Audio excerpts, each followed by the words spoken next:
Bienvenue à Road to World Games.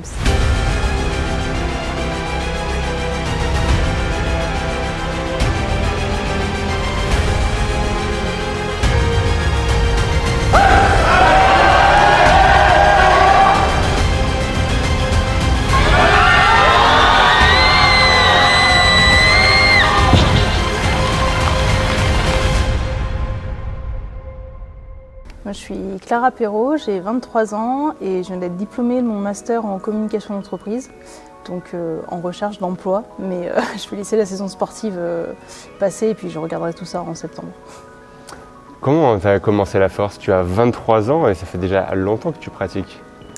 J'ai commencé en 2017 mes premiers pas à Saint-Martin-d'Air avec Sofiane Belkessir en spotter au développé couché. Donc je pense que c'était pas donné à tout le monde. Donc là, l'histoire, il y en a beaucoup qui la connaissent, mais j'aime bien la raconter quand même. Nicolas, du coup mon grand frère, qui est aussi mon coach depuis mes débuts, a commencé la force avant moi, donc lui via le rugby. Et en fait, donc lui, il a commencé sa saison, etc. Et on était en vacances, c'était les vacances scolaires, on était chez mes parents dans notre garage, on avait un petit peu de matériel, mais il n'y avait rien d'homologué pour s'entraîner. Donc Nico faisait sa séance, et en fait, avec mon papa, ils m'ont un peu lancé le défi d'essayer, puisque Nico étant fort, il y a quand même cette suspicion de se dire, bon, bah, la génétique doit aider, etc. Donc ils m'ont lancé le défi de faire un soulevé de terre. Comme ça, donc en fait on est monté en charge sur une seule répétition et j'ai fini à 100 kg à 14 ans. Alors la barre n'était pas du tout homologuée, on était sur une barre qui était un peu plus haute que les standards, etc. Mais quand même, une barre à 100 kg à 14 ans, c'est pas donné à tout le monde. Du coup moi j'étais encore au collège à cette époque-là, donc j'ai pas attaqué les compètes tout de suite. J'ai commencé à m'entraîner, je crois que j'avais 2-3 séances par semaine, de 1 heure, 1 heure et demie max. Et après, quand je suis rentrée au lycée, je suis allée à Grenoble en internat, etc. Et du coup, je suis allée m'entraîner avec Nico au même club, donc HC Grenoble, avec Christian Buche et pas mal de monde qu'on connaît, qui faisait de la force et tout avant. Donc j'ai commencé du coup en cadette, catégorie qui n'existe plus, mais une catégorie avec un règlement un peu particulier. Moi à mon époque, on n'avait que 2 essais par mouvement. On ne pouvait pas faire des bonds de plus de 10 kg entre 2 barres. Et on était noté techniquement par le jury. En plus de la charge soulevée, il y avait une note technique attribuée, après il y avait un système de pourcentage et ça ajoutait plus ou moins du poids sur la barre du coup. Donc c'était assez particulier. J'ai commencé avec les premiers pas, j'ai fait les départements à Bourgoin, donc le challenge Jean-Claude Roux. Ensuite j'ai fait les interrégions à la Ricamari, que des vieilles compétitions qu'on connaît. Et puis j'ai fait mes premiers championnats de France, c'était à Caen en 2018, si je dis pas de bêtises. J'ai pas ma fiche au PNUF pour vérifier. Je les ai gagnés, c'était mes premiers championnats de France. À ces championnats de France-là, j'ai rencontré Lia pour la première fois. Ça a été mon modèle depuis le début, donc je la suivais sur les réseaux et puis là j'ai pu la voir en vrai. Donc on a fait une petite photo ensemble et tout. Photo que j'ai ressortie récemment sur les réseaux. Après du coup j'ai continué en sub-junior. J'ai changé de catégorie de poids, donc j'étais en 63 quand j'étais en cadette et je suis montée en 72, donc pareil, catégorie qui n'existe plus. Pour quelle raison à ce moment-là? Je pense que j'étais dans mon adolescence, en pleine croissance encore, et dans l'été qui a suivi les championnats de France, j'ai pris quand même du poids et tout ça, donc pris un peu en masse aussi. Donc je suis vite montée quand même à 66-67 kg, donc redescendre en 63 c'était compliqué. Donc 72. Voilà, donc sub-junior et un peu le même schéma. Donc j'ai pas fait les premiers pas parce que du coup j'étais déjà connue en fait pour la fédération. J'étais plus considérée comme débutante. Je crois que j'ai refait région ou interrégion, je sais plus.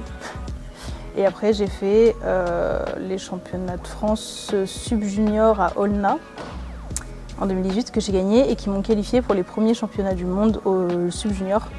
Donc là on était en 2019. Et donc c'était aussi la première année où la Fédération française de force a décidé d'envoyer des sub-juniors à l'international. Donc à l'époque il y avait moi, il y avait Samantha Eugénie, il y avait Richmond. Donc en Suède, à Amstad, à Helsingborg, Amstad c'est plus tard. Premier championnat du monde sub-junior, je suis arrivée la veille de la compétition parce que quand on était sub-junior par contre on n'était pas défrayé par la fédération. Donc je suis arrivée la veille. J'ai tiré le lendemain, je suis repartie le lendemain, donc ça a été un voyage assez court. Mais je repars avec le titre de championne du monde sub-junior, donc très très belle chose. Et du coup, 2021, j'arrive en première année junior. Donc finalement, je suis assez reconnaissante d'avoir pu commencer l'international en première année sub junior, parce que du coup, après, vu qu'il y a eu une saison blanche derrière, je suis passée directement chez les juniors. J'avais fait les championnats de France Open à Port-la-Nouvelle. Enfin, j'avais tiré en Open et pas en junior à ce moment-là.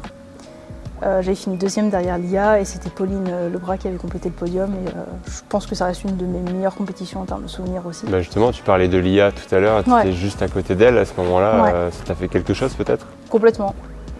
Complètement, même Pauline, pour l'histoire, on s'entraînait ensemble à Grenoble pendant un moment. Elle faisait pas encore officiellement de la force, mais elle s'entraînait sur les mouvements, surtout au squat, etc. Donc très très contente d'avoir concouru avec ces deux personnes, avec qui je m'entends super bien. Et voilà, donc franchement la photo du podium est trop belle et je la garde bien avec moi. Voilà, après du coup il y a eu les championnats du monde junior à Amstad ce coup-ci, dans les locaux de Eleco. Je termine vice-championne du monde junior. Honnêtement, je fais pas une très bonne compétition. C'est un peu la compétition même, c'est celle que je catégorise dans le « je veux pas revivre ça ». J'étais énormément stressée et j'étais pas du tout en possession de mes moyens en fait. J'ai jamais été comme ça sur une compète. Du coup, je termine deuxième, donc le résultat est pas si pire, hein, mais moi je l'ai mal vécu. Et derrière, j'ai pris une belle revanche aux championnats d'Europe, toujours en Suède, à Västerås, où j'ai gagné contre celle qui m'avait battue au championnat du monde, justement. Et j'ai fait une meilleure compétition dans la gestion justement de mon stress, etc. Et du coup, 2022, j'ai décidé de prendre un suivi en préparation mentale. Et je pense que ça a été un gros déclic. Pour la suite, c'est également cette année-là où on décide d'aller en Open, à l'international. Donc je fais les championnats de France à Albi, en Open 76, avec la dérogation c'est le pourcentage qu'on avait le droit pour être dans la catégorie au-dessus et quand même se qualifier dans la catégorie au-dessous. Maintenant ça n'existe plus. Je gagne le titre de championne de France Open et derrière je fais les championnats du monde Open en Afrique du Sud en 2022 avec Nico. Donc mes premiers Open, du coup à 20 ans à peine. Meilleure compétition je pense de ma vie. Je termine 4e, mais compétition vraiment où j'ai pris énormément de plaisir, où j'avais pas trop de pression et en fait j'étais juste là pour tirer mes barres et j'ai adoré en fait. Et ça a été un gros déclic sur justement dans quel état je dois être en compétition. Et c'est devenu ma compétition de référence, de me dire ok maintenant il faut que tu sois dans cet état d'esprit à chaque fois. Alors j'ai pas réussi à le mettre en place tout de suite parce que derrière j'ai enchaîné avec les championnats du monde junior 2022, un titre à aller chercher et j'avais beaucoup de pression du coup. Je m'étais mis beaucoup de pression. Voilà, j'avais pas fait une super prépa et le jour J, je m'en souviens, on a géré avec Dédé et Charlotte vraiment au kilo près en fait pour juste être devant et je crois que je gagne à 500 grammes ou 1 kilo de la deuxième, donc rien du tout. Mais voilà, c'est ce qu'on voulait en tout cas, moi je voulais un titre et une fois que c'était fait, je me suis sentie quand même un peu libérée d'un poids et j'ai fait un super championnat d'Europe 2022 où je fais record du monde junior au deadlift et au total. Une super compétition que je gagne aussi. 2023, on attaque direct avec les championnats du monde Open à Malte. Je tire avec Lia. Et j'aime bien dire je tire avec Lia et pas contre Lia. Elle termine première, je termine 3e. Alors pareil, je suis encore junior et on chante la Marseillaise ensemble au championnat du monde à Malte et c'était génial, c'était une super compète aussi. Moi je me suis vraiment éclatée. T'imagines, tu partais de j'ai envie de rencontrer Lia un jour à je suis à un podium mondial avec elle. Ouais, et je suis coéquipière avec elle et franchement, c'est génial quoi. Comme quoi. Tout peut arriver. Les France 2023 où j'ai failli buller au bench. Première fois que ça m'arrive d'être sur le bord de la falaise, on va dire. Je sais pas comment j'ai réussi à valider le 3e essai. Je me suis transcendée à ce moment-là. Je me souviens que je me suis effondrée dans la salle de chauffe après le 3e essai. J'étais en pleurs je suis pas passée loin de la catastrophe. Mais du coup, derrière, ça m'a reboosté et je suis allée chercher un gros soulevé terre qui était record de France Open justement en moins de 69. De Lia. Et ça m'avait vraiment boosté, donc je termine bien la compétition, mais on n'est pas passé loin de la catastrophe. Après 2023, il y a eu les Europes en Estonie. Pareil, super compétition. Je pars seule. Nico les faisait pas parce parce qu'il était un peu blessé, etc. Donc une des rares compétitions où je suis sans mon grand frère quand même. Mais mon papa avait décidé de faire le voyage avec moi. J'étais même pas trop au courant au début, je l'ai un peu appris, pas au dernier moment, mais au moment de prendre mes billets d'avion, il m'a dit bah si, je viens avec toi et tout. Donc on est partis que tous les deux en Estonie au mois de décembre. Mais le rêve quoi, parce que nous on adore la neige, les pays un peu nordiques et scandinaves et même les pays de l'Est. Donc on s'est cru au pays du Père Noël quoi, pas loin. C'était génial, c'était une super compète. Moi je me suis éclatée, je me sentais à ma place. Alors que bah, pareil, toujours junior chez les Open, donc faut montrer qu'on est là quoi, et qu'on n'est pas là pour rien. Et je termine deuxième, derrière Marte Gjener, qui est pareil une super athlète norvégienne que j'admire beaucoup, avec qui bah, je m'entends très bien. Parce qu'à force de se voir sur les compétitions, forcément, il y a un peu d'amitié qui se crée. Et après, donc 2024, je décide de monter de catégorie, d'aller en 76. Tout simplement parce que en 2023, je suis rentrée en master, donc sur mes 2 années de master, et puis je suis rentrée en alternance. Donc un emploi du temps beaucoup plus chargé et un rythme de vie beaucoup plus soutenu aussi. Et du coup, je sentais que mon corps, il n'arrivait plus à rester proche de la catégorie des 69. Donc pour plus de confort, on est allé en 76. Du coup, je fais les mondes de 2024 en 76. Je termine 6e. Je suis déçue sur le coup et au final je pense que derrière ça m'a beaucoup boosté pour la suite de se rendre compte que bah, tu as terminé 6e dans une catégorie où il n'y a que des grands noms. Dans la salle de chauffe, je m'échauffais au squat en face de Agatha Sitko quoi, donc un truc de dingue finalement. Il y avait Carlina Tangoté à côté, il n'y avait que des grandes stars quoi. Et finalement j'étais plus reconnaissante de tirer contre elle. Et puis ouais, ça m'a boosté pour la suite, ça m'a montré que bah, la route elle est encore longue finalement, même si ça fait un moment que tu es là, tu peux toujours progresser, tu peux toujours aller de l'avant. Donc 2024, voilà, je fais les mondes. C'est l'année où ils ont changé la date des Europes, donc ils étaient en mars. Je les avais pas fait parce que ça faisait enchaîner quand même décembre, mars, c'était un peu court. Donc les mondes directement en juin. Et puis les France 2024. Ah oui, j'avais fait les France juniors aussi avant, où je fais le plus gros soulevé de terre féminin de la Fédération française de force. C'est toujours le cas aujourd'hui. Je sais pas, faut que ça reste. Ex-aequo avec Laura. Ouais, il y a un petit match, mais pour le moment, je crois que c'est toujours moi qui l'ai. Et j'étais pas au courant ce jour-là, on l'a appris qu'après. Bah, c'est d'ailleurs toi, Flo, qui nous a informé de ça. Mais super compète, bah, les France juniors, voilà, pas de pression. J'étais juste là pour faire un total pour me qualifier en 76 pour les mondes. Donc voilà, puis il y a eu les France Open 2024. Donc je termine deuxième derrière Laura. Un peu déçue sur le coup, pas tant de la place, plus moi de la perf. Je loupe mon 3e soulevé de terre. Et c'était la 2e compétition consécutive où je rate mon 3e essai au soulevé de terre. Et quand c'est ton mouvement un peu chouchou, un peu fort, etc., ça fait toujours un petit pic quand même. Voilà. Surtout que bah, du coup c'est la dernière barre en fait, de ta compétition et finalement tu termines sur une note un peu amère alors que tu pourrais terminer sur une note hyper positive. Donc derrière, bon, bah, tu retournes à l'entraînement. Je suis quand même sélectionnée pour les Europes 2025 à Malaga et je gagne les championnats d'Europe 2025 alors que honnêtement, j'avais pas prévu d'avoir mon premier titre Open si tôt, enfin surtout voilà, on était encore en études sup, etc. En fait, finalement, j'y suis allée vraiment, ces championnats d'Europe, j'y suis vraiment allée en mode bah, fais ta compète à toi, fais tes barres, fais tes 9 essais et on verra à la fin ce qui se passera quoi. Et en fait, quand je fais mon dernier soulevé de terre, je sais pas que j'ai gagné. Pour moi, je suis 3e. Vraiment. Et voilà, je suis sur la boîte quoi. Mais pour moi, j'ai pas gagné. En fait, je sors du plateau, je tourne, ça faisait un peu comme un U. Donc je sors du plateau, je tourne, et je regarde l'écran, et puis je vois mon nom tout en haut de la liste. Et puis je regarde Cyril, et puis je regarde l'écran, je regarde Cyril, et en fait, je réalise qu'à ce moment-là, quoi. Donc à partir du moment où j'ai posé la barre de soulevé de terre, je suis sortie du plateau, je savais pas du tout que j'avais gagné. Donc voilà. J'ai mis un peu de temps à réaliser aussi derrière ce titre-là, mais maintenant j'en suis fière, et je trouve que c'est une belle revanche. Sur un peu ces 2 années de galère à jouer avec les études, les entraînements, etc. C'est une belle récompense, quoi. Là, j'ai envie de revenir un petit peu sur ce que tu dis. Genre, quand tu as décrit ce parcours-là, j'ai l'impression que les meilleures compétitions, c'est des compétitions où tu as accordé, entre guillemets, sous le papier, moins d'importance et où tu t'es mis moins de pression. C'est pas tant accorder moins d'importance, mais c'est plus rester focus sur soi. De toute façon, ça sert à rien de se focus sur les autres. Moi, j'aime bien, avec ma préparatrice mentale, on est un peu comme ça, c'est de contrôler ce qui est contrôlable. Et on ne peut pas contrôler ce que les autres ils font autour de nous. Donc autant rester focus sur soi-même et contrôler ce qu'on peut, donc sa récup, son état d'esprit, ses barres, etc.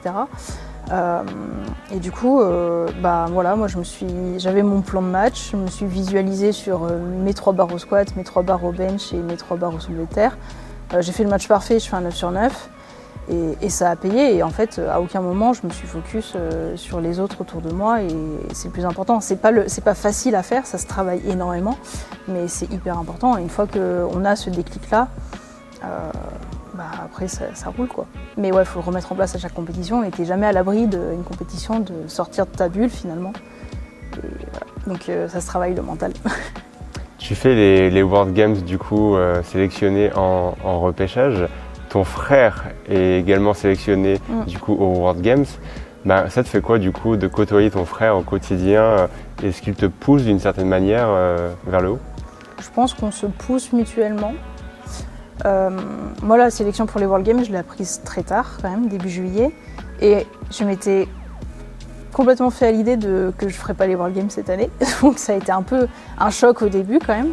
C'est-à-dire que j'étais réserviste, j'étais 9e et tous les jours, pendant le mois de mai je pense, tous les jours je regardais Good Lift pour savoir s'il y a une athlète qui sautait ou pas et si je passais 8e.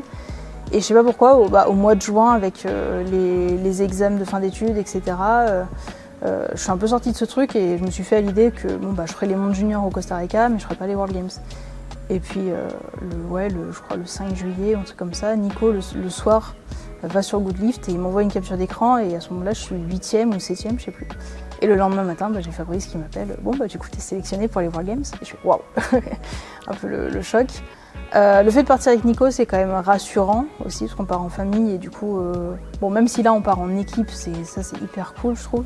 Le fait de partir quand même avec quelqu'un de sa famille, c'est d'autant plus rassurant. Et puis là, sur la préparation, je pense qu'on se pousse mutuellement. Moi, honnêtement, les World Games, je suis dans un état d'esprit un peu de rien à perdre, tout à gagner. Donc les entraînements se passent super bien. J'ai pas cette pression au-dessus, justement, en fait.